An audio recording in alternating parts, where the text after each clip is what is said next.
আসসালামু আলাইকুম। আমি সাইমা। আজকের ঘটনাটা যাকে কেন্দ্র করে আমি তারই ছোট বোন।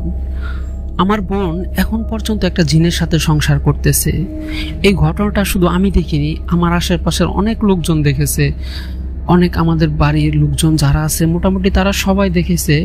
পূর্ণিমা রাত হলেই বা যখন চাঁদটা একদম ঝলঝল থাকে তখন আমার বোনের ওই জিনটার সাথে যেখান থেকে সম্পর্কটা শুরু হয়েছিল ওই আমাদের পুকুর পাড়ের আশপাশ দিয়ে তারা দুইজনের ছায়া দেখা যায় এবং তাদের বিভিন্ন সময় নুপুরের আওয়াজ শোনা যায়। তারপরে অনেক সময় দেখা গেছে সুগন্ধ শোনা যায়, বোঝা যায় যে সুগন্ধ, এদিকে একটা লোক আছে সুগন্ধি আসে। তারা যখন আসে ওইখান থেকে কেমন যেন একটা অদ্ভুত সুগন্ধ পাওয়া যায়। তো ঘটনাটি আমাকে বলে আমার বোন যেই দিন থেকে নিখোঁজ হয়ে যায় সেই দিন আমাকে আমার বোন সবকিছু খুলে বলে, তার সাথে কিভাবে এই জিনের সাথে সম্পর্ক হলো এবং পালিয়ে যাওয়ার আগে যা যা ঘটনা হয়েছে সে আমাকে ওই দিনই বলে।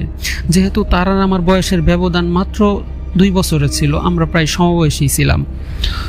তো আমার বোন সাইমা দেখতে মাশাল্লাহ খুবই সুন্দর ছিল। আশেপাশে 2-4 গ্রামের মধ্যে এক কথায় পুরো সবার থেকে এগিয়ে থাকবে যদি প্রতিযোগিতা করা হয়।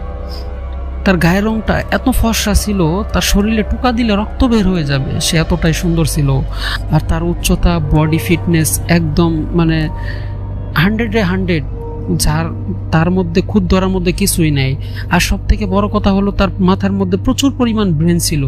সে সবসময় ক্লাসের মধ্যে ফার্স্ট হতো এবং সবার আদরে ছিল। শেষ করার পর যখন পড়াশোনা করে এলাকার থেকে অনেক বিবাহর প্রস্তাব আসছে বা অনেকেই তার প্রেম নিবেদন করছে, কিন্তু সে কখনো এসব পাত্তা দেয়নি। আশেপাশে যখন ভালো ঘর থেকে বিয়ে আসে তখন আমার বাবা তাকে বিয়ে দেয়নি। যেহেতু আমার বোনটা খুব ব্রিলিয়েন্ট স্টুডেন্ট ছিল, তা আমার বাবার ইচ্ছা ছিল যে সে যত দূর পড়তে চাই সে পড়ুক, আমি তাকে পড়াবো। তারপর এক সময় পড়াশোনা শেষ করে আমাদের এলাকায় একটা সুনামধন্য প্রতিষ্ঠানে সে একটা চাকরি নেয় স্কুলে। তো স্কুলে বেশ ভালোই কাটতেছিল, এরকম সময় 2-3 মাস সে ভালোই চাকরি করতেছিল। হঠাৎ করেই সে চুপচাপ হয়ে যায়। সে আগের মতো কারোর সাথে মিশে না, কথা বলে না, একদম নিশ্চুপ হয়ে গেছে। তারপর যেই দিন চলে যাবে ওই দিন রাতে আমাকে মোটামুটি সবটাই বলে। হয়তোবা তার মনে সাড়া দিছিল যে আমি চলে যাওয়ার আগে রহস্যটা সবাইকে বলে যাই। তো আমাকে বলতেছিল ঠিক সাইমা এইভাবে যে আজ থেকে কয়েক মাস আগে যখন আমি স্কুলে চাকরি করি তখন স্কুল থেকে আসার পরেই আমি সন্ধ্যার সময় বই নিয়ে আর চা নিয়ে আমাদের বারান্দায় বসেছিলাম, পুকুর পাড়ের সামনে বারান্দায় বসেছিলাম। তো এখানে আমি চা খাচ্ছিলাম। চা খাওয়ার পর দূরে আমি খেয়াল করলাম একটা সুদর্শন পুরুষটা দেখতে খুবই সুন্দর, একদম অদ্ভুত সুন্দর। এরকম সুন্দর পুরুষ আমি আর কোনোদিন দেখি নাই। সে একটা লম্বা কালো জুব্বা পরে দাঁড়িয়ে আছে আর আমার দিকে তাকিয়ে কেমন জানি একটা মৃদু মৃদু হাসি দিচ্ছে। তো আমি একটু আগ্রহ নিয়ে ওইখানে গেলাম, গিয়ে জিজ্ঞাসা করলাম আপনি কে আর এখানে কেন দাঁড়িয়ে আছেন? তারপর সেই লোকটা আমাকে বলল আমি আফরান, আমি রাস্তা হারিয়ে গেছি তাই এই জন্য এখানে দাঁড়িয়ে আছি। তারপর তার সাথে আরো বেশ কিছুই কথা বললাম। আমি কথা বলার পর আমি আসার সময় মনে মনে ভাবলাম যে তার সাথে কথা বলে আমার খুব ভালোই লাগলো। তারপর ওই দিন রাত্রে শুধু আমি তার কথাই ভাবি, তার সাথে আমার কথা বলতে খুব ভালো লাগছিল। কিন্তু এলাকার লোক লজ্জার ভয়ে আমি তার সাথে বেশিক্ষণ কথা বলি নাই, যেহেতু আমি কোনোদিন কোনো ছেলের সাথে ওইভাবে মিশি নাই। এভাবে প্রতিদিনই সে লোকটা আসতো। আমি 2-1 দিন, দ্বিতীয় দিন আমি তার থেকে লুকিয়েছিলাম। সে ওইখানে ছিল, ওইভাবে আমার বারান্দার দিকে তাকিয়েছিল, কিন্তু আমি বারান্দার যাতে সে আমাকে দেখা যায় এরকম জায়গায় যাইনি, লুকায় তাকে আমি দেখি। এরকম করে 2-3 দিন যাওয়ার পর আমি প্রকাশ্যে আসি। আবার সেই জায়গায় আমি বই নিয়ে চা খাওয়ার ছল ধরে তাকে দেখার জন্য যাইতাম। এরকম করে বেশ কিছুদিন যাওয়ার পর আমি তার সাথে আবারও গিয়ে কথা বলি। তার সাথে কথা বলতে আমার খুবই ভালো লাগে। আর তার সাথে যখন কথা বলি একদম চারিদিকটা একদম স্তব্ধ নীরব হয়ে যায় আর কি এরকম যেন একটা সুঘ্রাণ আসে। এতই তার মায়াবী চেহারা, এতই তার মধুর কণ্ঠ, তার সাথে কথা বললে মনে হয় যে কেউ পাগল হয়ে যাবে। এইভাবে বেশ কিছুদিন আমাদের কথা চলতে থাকে, আমরা দুজনের সাথে কথা বলি। একদিন হঠাৎ করেই সেই লোকটা আর আসে না, আফরান আর আসে না। তখন আমি একটু আমার মনের মধ্যে কেমন জানি ছটফট করতেছিল। প্রথম দিন আসলো না, আমি একটু পরপর বারান্দায় যাই আর ওইদিকে তাকিয়ে ফুসকি দিয়ে দেখি যে আসছে কিনা। আমার মনটা খুবই ছটফট। তারপরের দিন আমি স্কুলেও যাইনি, আমার এতটাই খারাপ লাগতেছিল সে আসে নাই। হয়তোবা আমি তখনই তাকে ভালোবেসে ফেলেছিলাম। তারপর তার সাথে আমি 3 দিন পরে আসে। 3 দিন পরে গিয়ে আমি তাকে অনেক বকাঝকা করি, তারপরেও তার মুখে হাসি ছাড়া কোনো কথাই ছিল না। সে মৃদু গলায় বলে যে আমি একটা ঝামেলায় আটকে গেছিলাম, যার কারণে আসতে পারিনি। তারপর আমি বললাম তোমার ফোন নাম্বারটা দাও, কিন্তু এটা চাওয়ার পর আমি একদম অবাক হয়ে যাই। সে বলে যে আমি কোনো ফোন ইউজ করি না, আমার ফোন নাই। আমি বললাম যে এই সময়, এই যুগে এখনো তুমি ফোন ইউজ করো না, কোন যুগে তুমি বসবাস করো? তারপর সে মৃদু হাসে শুধু। তারপর সন্ধ্যা হয়ে যায়, সে চলে যায়। চলে যাওয়ার পর এইভাবে বেশ কিছুদিন চলতে থাকে। চলার পর একদিন হুট করে আমি বলি, তুমি কি মানুষ নাকি আদৌ? তুমি এত সুন্দর কেন? সে বলে আমি তো মানুষই হতে চাই। আমি বললাম তুমি কি? তখন বিষয়টা আমি এতভাবে নেই যে সে মানুষ নাকি জিন, আমি বিষয়টা ঠাট্টা স্বরূপ নিয়েছিলাম। তারপর হঠাৎ করে আমি আস্তে আস্তে তার সাথে আমি ক্লোজ হতে থাকি। এক পর্যায়ে আমার রুমটা ছিল বারান্দায়।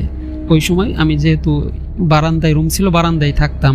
এক পর্যায়ে তাকে আমি আমার রুমেও নিয়ে আসি, রুমে কথা বলতাম। রাত্রের বেলা যখন সবাই ঘুমায় যাইতো তখন তার সাথে কথা বলতাম। আমি খেয়াল করি যখন সে আমার রুমে আসে, আমার রুমটাকে এরকম জানি ঝলমল করে, আর রুমের থেকে একদম সুন্দর সুঘ্রাণ, এত সুন্দর সুঘ্রাণ বের হয়। আবার সে চলে যাওয়ার পর সেই সুঘ্রাণটা আর থাকে না। এইভাবে তার সাথে একটা সময় আমি শারীরিক সম্পর্কে জড়িয়ে পড়ি। শারীরিক সম্পর্কে জড়িয়ে পড়ার পর তাকে আমি এতটাই ভালোবেসে ফেলি যে বলার বাইরে। তারপর হুট করে একদিন আমাদের পাশে একজন কবিরাজ আছে, আমাদের দাদা হয়, সে আমাকে ডাকার পর আমাকে বলে, সাইমা তুমি কি ইদানিং কারোর সাথে মিশতেছো? তোমার আশেপাশে এরকম অদ্ভুত কিছু ঘটে, বা তুমি কি কারোর প্রেমে পড়ছো? আমি মাথাটা নিচু করে বললাম যে হ্যাঁ আমি এরকম। তারপরে কিছুটা বললাম, বলার পরে বলল, সে কবিরাজ যে কথাটা বললো সেই কথাটা শোনার জন্য আমি একদম প্রস্তুত ছিলাম না। কারণ আমি যার সাথে এতদিন প্রেম করে আসছিলাম সে ছিল একটা জিন। কবিরাজ বলল সে ছিল জিনদের রাজপুত্র। তারপর বলল যে সে ভালো মুসলমান, ধার্মিক, তোমার কোনো ক্ষতি করবে না, কিন্তু তুমি মানুষ হয়ে জিন জাতির সাথে প্রেম না করাই ভালো। তার প্রেমে অনেক নারী পাগল, অনেক জিনের জিন জাতি আছে, অনেকে পাগল। দেখা গেছে যারা পরী আছে বা জিন আছে তারা তোমার ক্ষতিও করতে পারে, তোমার সাথে যদি একটা ভালো সম্পর্ক বা ভালোবাসা তৈরি হয়। অতএব মা তুমি সাবধানে থাকো। তারপর ওই দিন আমি বাসায় চলে আসি। বাসায় চলে এসে আমি আর ওই দিন সন্ধ্যায় যাই না। আমি লুকায়ে দেখি যে সে আসছে, সারে সে আমার জন্য অপেক্ষা করতেছে, কিন্তু আমি আর যাই নাই। আমি কান্না করতে থাকি, রুমের মধ্যে ছটফট করতে থাকি যে আমি এতদিন কি করলাম, আমি একটা জিনের সাথে প্রেম করলাম।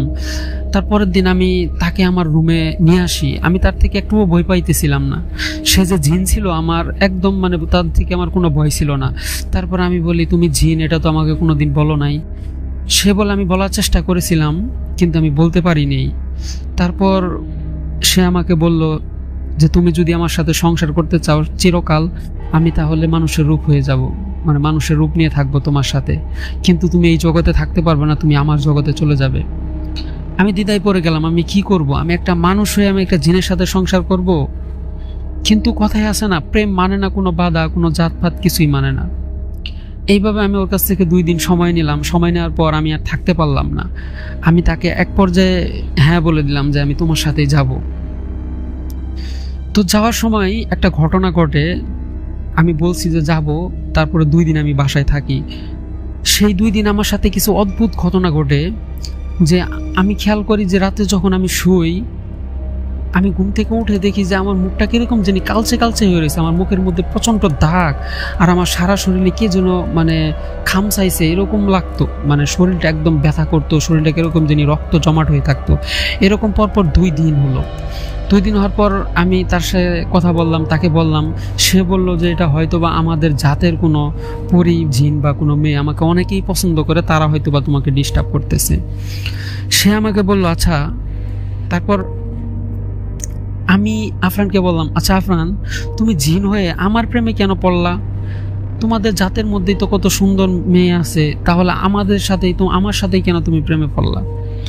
তারপর সে বললে, আমি তোমাকে আজকের থেকে খেয়াল করি না, তোমার বয়স যখন 12 ছিল আমি তখন থেকে তোমাকে খেয়াল করি, তোমাকে আমি লুকিয়ে লুকিয়ে দেখি, কিন্তু তোমার এখন একটা প্রাপ্ত বয়স হয়েছে, এই জন্য আমি তোমার সামনে আসি, আর আমি তোমাকে প্রচন্ড ভালোবাসি। তারপর আমার বোন সেই দিন রাতে নিখোঁজ হয়ে যায়, যেই দিন আমাকে বলছিল।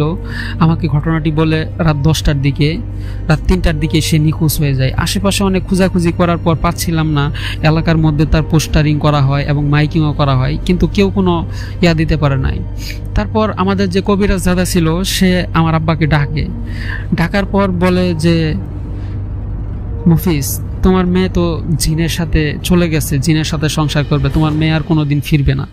তারপর আমার বাবা মা হাউমাউ করে কান্না করতে থাকে, কারণ আমার বাবা মায়ের অত্যন্ত আদরের এবং শখের মেয়ে ছিল, প্রথম সন্তান বলে কথা। হাউমাউ করে কান্না করতে থাকে। তারপর আমার বাবা মা তার কাছে জানতে চায় যে এই মেয়েকে ফেরানো সম্ভব না, আমার মেয়েটাকে আগের মতো আমি ফিরিয়ে আনা সম্ভব না। তারপর কবিরাজ দাদু বলে, যা, সে নিজের ইচ্ছায় গেছে, তার ভালো মনে হয়েছে গেছে, তাকে ফিরিয়ে আনা সম্ভব না। যদি তাকে জোর করে নিয়ে যাওয়া হইতো তাহলে একটা চেষ্টা করা যাইতো, কিন্তু সে তো নিজের ইচ্ছায় গেছে, সে আর কোনোদিন ফিরবে না। তারপর কবিরাজ দাদু বলল যে তোমরা ভয় পাও না, সে যার সাথে গেছে সে লোকটা খুবই ভালো, সে জিনটা খুবই ভালো, একজন খুবই ভদ্র জিন, আর সে খুবই ধার্মিক ফ্যামিলি থেকে বিলং করে, তার পরিবার ধার্মিক, আর সে তোমার রাজকন্যার মতো থাকবে। তারপর এখনো গ্রামের মধ্যে শোনা যায়, গ্রামের অনেকেই বলে বা অনেকেই দেখেছে, যখন আমাদের এই পুকুর পাড়ে চাঁদের আলোয় ঝলমল করে, তখন দুইটা ছায়া হাইটে হাইটে বেড়ায় রাত্রের বেলা, দুইজনে দুই হাত দিয়ে, অনেক সময় নুপুরের আওয়াজ শোনা যায়। তারপরে দেখা গেছে আমাদের বাড়ির আশেপাশে যখন ওই ছায়া দেখা যায়, তখন একদম বেলি ফুলের গন্ধ, তারপরে বিভিন্ন ফুলের গন্ধ পাওয়া যায়। তারপর কবিরাজ দাদার কাছে বিষয়টি গিয়ে আমার বাবা জানতে চাইলো যে আসলে কি। তখন কবিরাজ দাদু বলল যে তোমার আশেপাশে তোমার মেয়ে আর তোমার যে জিন জামাই আছে তারাই ঘোরাফেরা করে, ওই সময় তোমরা সুঘ্রাণ পাও। আর বিভিন্ন সময় খেয়াল করে যে আমাদের বাড়িতে অনেক সময় অনেক দেখা গেছে ফল টল বাজার টাজার পাওয়া যায়, যেগুলোর অস্তিত্ব পাওয়া যায় না। আমার বাবা অবাক হয়ে যায় যে এইসব বাজার তো আমি করি না, তাহলে এইসব বাজার কে করে দিয়ে যায়। এই বিষয় নিয়ে কবিরাজ দাদার সাথে কথা বলে, কবিরাজ দাদা তখন বলে যে তারাই পৌঁছায় দিয়ে যায়, তুমি টেনশন করো না, তুমি আল্লাহর কাছে দোয়া করো এবং তুমি মনে সান্ত্বনা পাও, তোমার মেয়ে একটা ভালো জায়গায় আছে। তো গল্পটি কেমন লাগলো? গল্পটি যদি ভালো লাগে, আরও এইরকম গল্প পেতে চাইলে আপনারা আমার চ্যানেলটা অবশ্যই সাবস্ক্রাইব করবেন, লাইক করবেন, কমেন্ট করবেন। আমি নতুন হিসেবে আমি আপনাদের সামনে খুব ভালো করে উপস্থাপনা করার চেষ্টা করেছি। যদি কোনো ভুল হয় অবশ্যই ক্ষমা সুন্দর দৃষ্টিতে দেখবেন। আসসালামু আলাইকুম।